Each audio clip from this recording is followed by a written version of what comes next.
This module is on audit.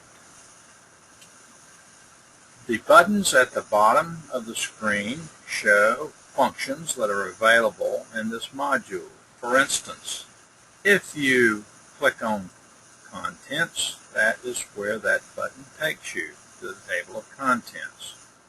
If you click on Search, you are presented with the opportunity to type a word of a subject you're looking for, and you go to common importer errors identified during prior audits.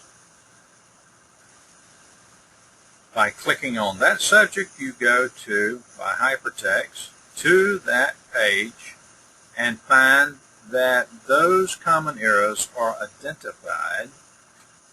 For instance, manufacturing assist, supplemental payments, non-dutiable cost, merchandise classification, American goods return, use of American components, related party transactions, buying commissions, and record keeping are errors that the customs auditors have found to be inadequate on many of the prior audits, a common issue. You want to be sure to address those and not repeat those known errors. If you want to go to a particular page that you know content is on, you can type it in on the Go to Page button, 1500 page number, and there you're taken to 1500 and 1501, and the material is rapidly accessed here. For instance, you come to a subject that you might want to set a mark. You're able to set a bookmark, and you find that you want to go to that mark, and you go back and find the mark quickly. You want to remove the mark. You can right-click on that button, and the mark is removed. Very importantly, you want to be aware of the content on page 12 and 13.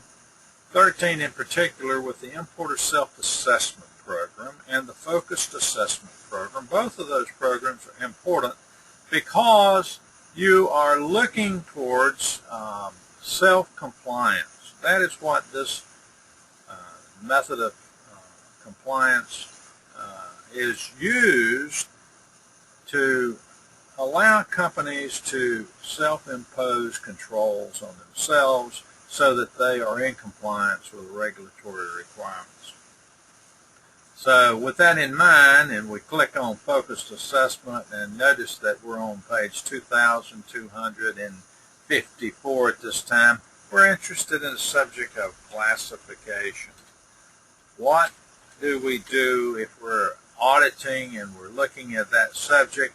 Here we go and find that this particular part on page 2256 shows the subjects pertaining to classification. And so we click on that, and here in Exhibit 5D is that material on classification. And down at the bottom we see a worksheet. Let's go to the worksheet by clicking on it. Notice we're on page 2628. And here we go down, scroll down on this, and we see section 1 dealing with internal control questions. And down under that internal control, we find number 1, does the company have formally documented internal control to assure that classification is correctly declared? So you would go down through this and conduct an internal audit of your company, looking for deficiencies and how to correct those deficiencies so that you become more compliant. And the whole idea in the case of classification is that you're 95% compliant.